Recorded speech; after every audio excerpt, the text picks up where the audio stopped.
আজকের মতো রান্নাবান্না শেষ। রান্না করে এইমাত্রই অনিতা চলে গেল বাড়িতে। এখন রান্নাঘর ফাঁকা। এবার আমি যাচ্ছি কি কি রান্না হলো দেখাতে। এই যে এখানে যেমন রোজের মতো ভাত, এখানে হয়েছে বেগুন সুন্দরী, বেগুন ভেজে তারপরে পোস্ত, সর্ষে, চারুমগজ দই দিয়ে বেটে তেলের মধ্যে কালো জিরে ফোড়ন দিয়ে, আর দই বাটার মধ্যে কাঁচা লঙ্কাও দিয়ে দিয়েছিলাম।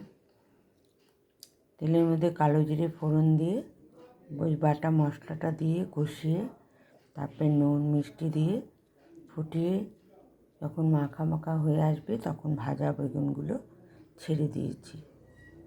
আস্তে করে ফুটে উঠলে নামিয়ে নিয়েছি। এখানে রয়েছে ডিম কষা, আলু দিয়ে ডিম কষা, ওটা কালকেরই ছিল।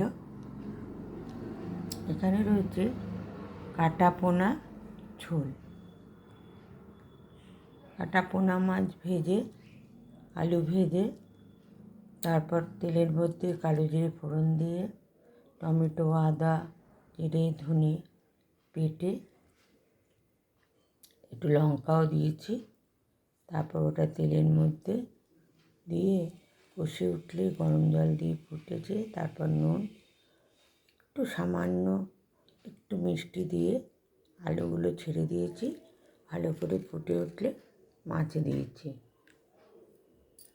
মাছটা ফুটে উঠলে মাখা মাখা হলে নামিয়ে নিয়েছি। আর এখানে রয়েছে টমেটোর চাটনি। টমেটো তেলের মধ্যে মৌরি ফোড়ন দিয়ে টমেটোটা ভালো করে ফুটিয়েছি। তারপর আমি কাঁচা আম ফ্রিজের মধ্যে রেখে দিই সারা বছরের জন্য। সেই আম বের করে টুকরো টুকরো করে কেটে ওই চাটনির মধ্যে দিয়ে দিয়েছি। আমসত্ত্ব দিয়েছি, মিষ্টি দিয়েছি, মিষ্টি বলতে চিনি দিই, গুঁড়ো দিই, আজকে চিনি দিয়েছি। তারপর ভালো করে মাখা মাখা হলে একটু নুন দিয়েছি। তারপর নামানোর আগে একটু ভাজা মশলা দিয়ে নামিয়ে নিয়েছি। এই হচ্ছে আজকের রান্না। এখানে রয়েছে ভাত,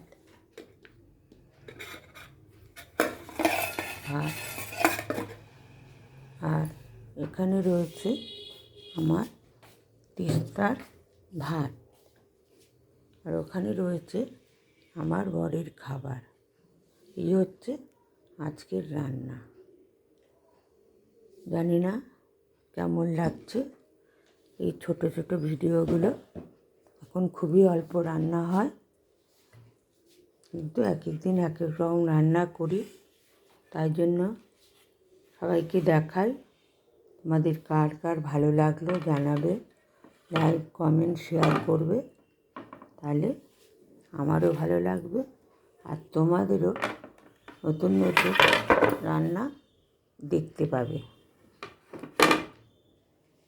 আজ তবে এখানে শেষ করি। হয়ে গেল ভিডিও আজকের মতো। আবার ঢাকা দিয়ে রাখলাম, খাবার সময় হলে খুলে খেতে বসবো। এই পর্যন্ত ভিডিও দেখালাম। ভালো লাগলে লাইক শেয়ার কমেন্ট করবে কিন্তু।